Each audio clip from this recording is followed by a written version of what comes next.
Bueno, a pesar de todos los consejos, las advertencias, un poco desobedeciendo a mis padres, yo decidí ser periodista. Y decidí ser periodista porque quería saber si la justicia era posible en Honduras. Esa era mi idea de lo que me iba a dar el periodismo hace 14 años cuando yo estaba saliendo del colegio y tenía que decidir qué estudiar en la universidad. La impunidad, eso que hace que no haya justicia, que los culpables no paguen por sus delitos, fue lo que me hizo tomar esa decisión.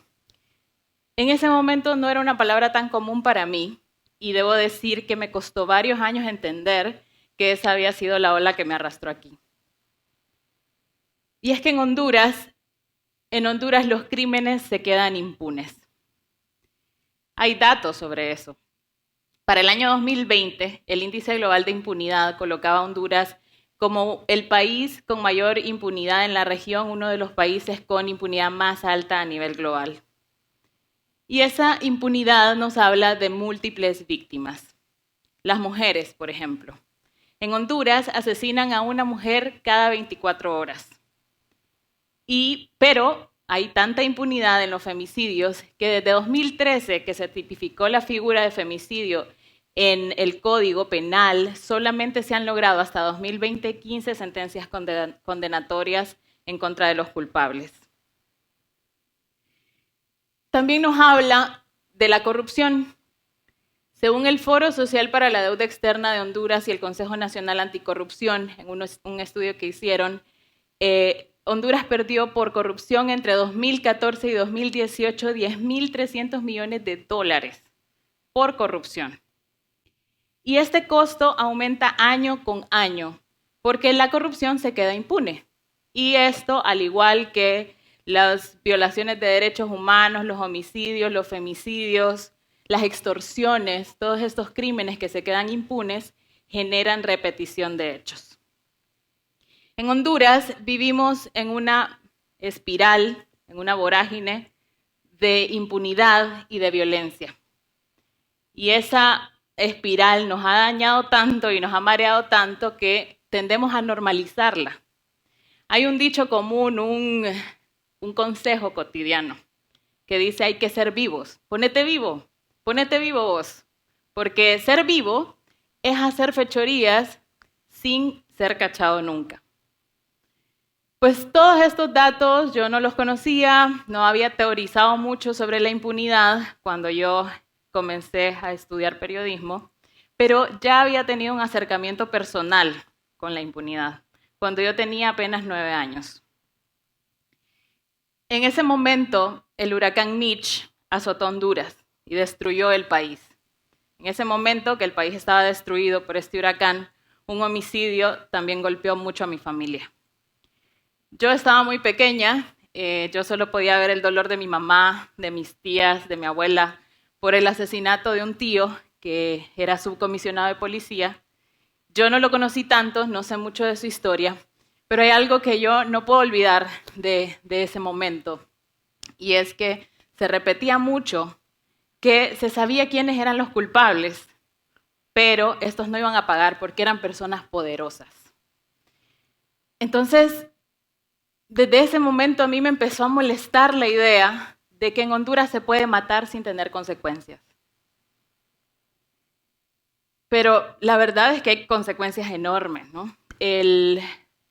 Los efectos colaterales de un homicidio son tan profundos, se esparcen como una nube negra por las comunidades, por las familias, por las ciudades, rompen todo, rompen el tejido social y nos sumergen en un enorme silencio en el que muchas veces se esconden ideas, ¿no? La idea, por ejemplo, de tomarse la justicia por la propia mano, en el peor de los casos. O la idea de que la justicia divina llegará algún día, en el mejor de los casos, porque la resignación nos ayuda a esconder la ira, la frustración, el dolor, y a no reaccionar violentamente y empeorar la situación. Pues mi idea del periodismo es que el periodismo iba a ser una herramienta para mí, para sacarme esa espina, porque yo crecí con una espina dentro, ¿no? Y que ese periodismo me iba a dar herramientas para contar historias, pero también para buscar la verdad y revelarla. Eso era lo que yo había idealizado sobre el periodismo, pero de eso muy poco me enseñaron en la escuela. A los periodistas nos enseñan a ser repartidores de noticias, usualmente repartidores de malas noticias, a una población que no conocemos o que no nos interesa qué va a hacer con esa información. Esa teoría de la aguja hipodérmica en la que el emisor ataca con miles de mensajes a los receptores no nos habla de una población empoderada de la información, nos habla de una masa alienada. Y pues yo no quería hacer eso, yo no quería producir decenas de historias, noticias al día, noticias desbalanceadas en las que las voces de los poderosos están en alto, las voces de las víctimas están opacadas por una banda sonora sensacionalista. No quería hacer eso. Y eso era un poco lo que sí sabía mientras estaba estudiando periodismo. Todavía estaba en la universidad cuando otro miembro de mi familia fue asesinado. Esta vez fue un primo, estaba muy joven, casi de mi edad, que fue víctima de una masacre en una comunidad rural al norte de Honduras. Mi primo fue víctima de los agentes policiales que se suponía que tenían que proteger esa comunidad. Pero esa no fue la noticia que yo leí en el periódico.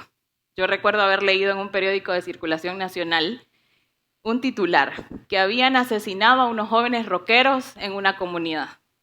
Y a mí me molestó mucho porque en Honduras ser joven ya te hace sospechoso de algo, pero ser joven y rockero te hacen más sospechoso porque los rockeros son violentos, dicen, porque los rockeros hacen pactos con el diablo, dicen los mismos medios. Y eso me molestó muchísimo, porque era una especie de justificación de esa tragedia, ¿saben? Esa frase común que también decimos, el que mal anda, mal acaba, porque eso es algo que nos da un razonamiento sobre el sinsentido de la impunidad. En Honduras, las víctimas de homicidio son en su mayoría jóvenes, entre 15 y 30 años, muy, muy jóvenes. Pero eso, en lugar de hacernos exigir justicia, nos ha hecho repetir estos estereotipos y este estigma que culpabiliza a las víctimas y al final que aumenta la impunidad. El caso de mi primo no se quedó en total impunidad, algunos de los perpetradores de esa masacre están en la cárcel, pero fue porque el padre de mi primo luchó por la justicia. 5 años de su vida, él se dedicó a llevar a los culpables a los tribunales. Y él incluso estudió Derecho, se graduó de abogado para poder entender el sistema de justicia al que se estaba enfrentando. Yo ya estaba trabajando, eso fue de las primeras historias que cubrí, quizá como periodista, era una historia que me dolía personalmente, pero que cubrí como cubrir otras noticias, ¿no? Escuchando todas las partes, escuchando a las víctimas, también tratando de entender el sistema de justicia de Honduras, yendo al juicio, entendiendo esto. Pero esa historia me marcó no solo porque era también una tragedia familiar, sino porque me dio una gran lección. Me dio la lección de que ahí, en medio de esa tragedia, también estaba ocurriendo algo hermoso. Y era el acto de amor del padre de mi primo luchando por la justicia, para cambiar no solamente, eso no iba a traer a su hijo de regreso, pero sí podía cambiar su comunidad, apuntando a la justicia en ese caso. Y me di cuenta que eso yo ya lo había vivido antes. Yo ya lo había visto antes. En mi familia también, ¿no?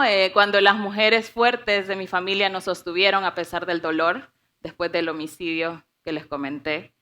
Y luego lo he visto en centenares de rincones del país, en donde están estos personajes, que son personajes solidarios, que actúan colectivamente, que buscan cambiar las cosas, a pesar de que están viviendo tragedias día a día. También ahí se pueden contar esas historias. Y creo yo que al final todas estas vidas, estos personajes, coinciden en algo, y es que la impunidad también puede llegar a ser un motor que nos moviliza a salir adelante, sea como sea. Algunas personas las hace huir del país, a otras las hace darle un sentido a su vida buscando la justicia. A mí me hizo contar sus historias. Llegó el año 2015, yo ya me había graduado de la universidad y seguía soñando con hacer algo diferente con el periodismo. Y me remonto a este año porque en este año también hubo una ruptura, ¿no? Una ruptura del paradigma de para qué estábamos utilizando las redes sociales, para qué estábamos utilizando la información en Internet. A pesar de la avalancha de información y de desinformación que hay en Internet, las redes sociales en ese año se convirtieron en herramientas de convocatoria ciudadana. Y eso era algo muy interesante. No solo estaba pasando en Honduras, estaba pasando en otros países de la región. Y ahí identificamos que sí, es cierto que había buena información, que muchas noticias de corrupción y de impunidad se habían vuelto virales y la gente estaba pidiendo un alto a la corrupción y a la impunidad. Pero también había mucho ruido de fake news, mucho ruido en toda esa avalancha de información. A pesar de eso, había una población con una necesidad de estar informada.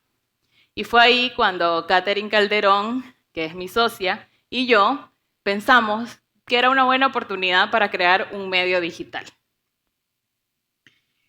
Nos preguntamos, bueno, ¿qué queremos con un medio digital en Internet? ¿Queremos ser virales o vitales? ¿Queremos generar contenidos virales y cero generación de conocimiento? ¿O queremos generar contenidos vitales para la construcción de democracia en este momento crítico del país?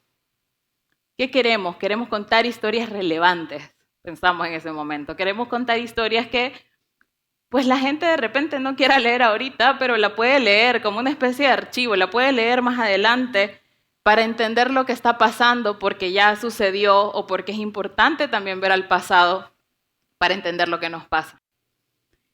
Entonces, creamos este medio que no solamente busca ser un medio de investigación, profundidad y análisis para el país, también busca ser una herramienta para que la población se convierta en ciudadanía. Y aquí hay una diferencia, porque no es lo mismo ser poblador y pobladora de un país que cada 4 años elecciones, pero que el voto cuesta lo que cuesta un piso de cemento o una lámina de zinc. A ser ciudadanos y ciudadanas del país es diferente.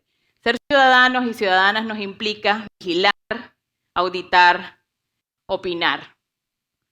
Pensamos, queremos, sí, hacer periodismo, eso es lo que nos gusta, investigar, analizar y darle información, darle historias a la gente, incluso historias que no le vayan a gustar mucho.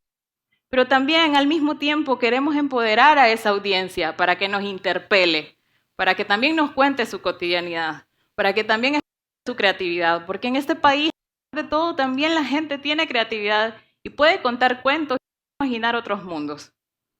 Pasábamos horas en Internet, en las redes sociales, viendo el catarsis que estaba haciendo en sus muros, y nos pasamos también horas leyendo y aprendiendo de los en el periodismo en Latinoamérica. Y también nos pasamos horas discutiendo qué queríamos, cómo pensábamos y repensábamos el periodismo, por qué educarnos en esto. Era cambiar totalmente nuestra forma de pensar sobre qué era hacer periodismo y qué era hacer comunicación. La gente también se merece tener una voz en los medios, contextualice todas esas etiquetas que los medios nos han puesto. La etiqueta de el país más violento del mundo. Yo no sé cuántas veces he leído eso en un título, en un lead de una nota, en un medio nacional o internacional. El narcoestado, el golpe de Estado, el país de las crisis migratorias. Todas esas etiquetas son ciertas. Pero ¿cómo está impactando eso a la gente? ¿Cómo le está impactando en su cotidianidad? Entonces, eso queríamos nosotros, una plataforma para que la gente hablara. El periodismo va a disminuir diariamente la impunidad, pero sí puede destruir la narrativa de la impunidad, porque el periodismo nos dice observa, escucha y habla, cuando la normalidad ha sido el ver y callar. El periodismo está invitando a la ciudadanía a hacer esto, a observar, escuchar y hablar. El periodismo puede dejar de ser el repartidor de las noticias, el repartidor de las noticias desbalanceadas, para convertirse en una herramienta de construcción de democracia, a través del empoderamiento de la ciudadanía. La población se puede convertir en ciudadanía cuando cambia la narrativa de la impunidad. Se informa, analiza, cuestiona, genera opinión. Miren, hacer periodismo en Honduras es bien difícil. Es difícil porque nos estamos enfrentando al ruido de la demagogia, pero también del silencio.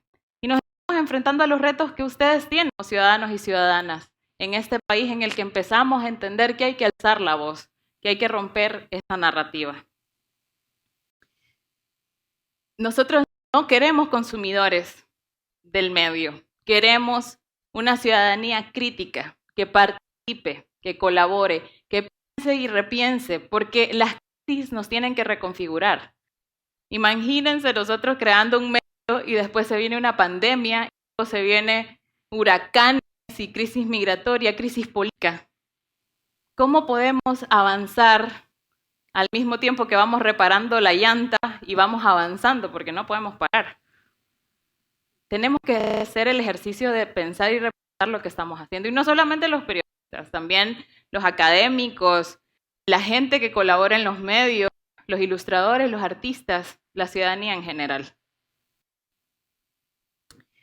Creo que podemos cambiar la narrativa de la impunidad, romper y olvidar ese dicho cotidiano, ese consejo común de hay que ponerse vivo. Y ser más conscientes que estamos vivos porque hay personas que luchan por la justicia y sus historias tienen que escucharse. Gracias.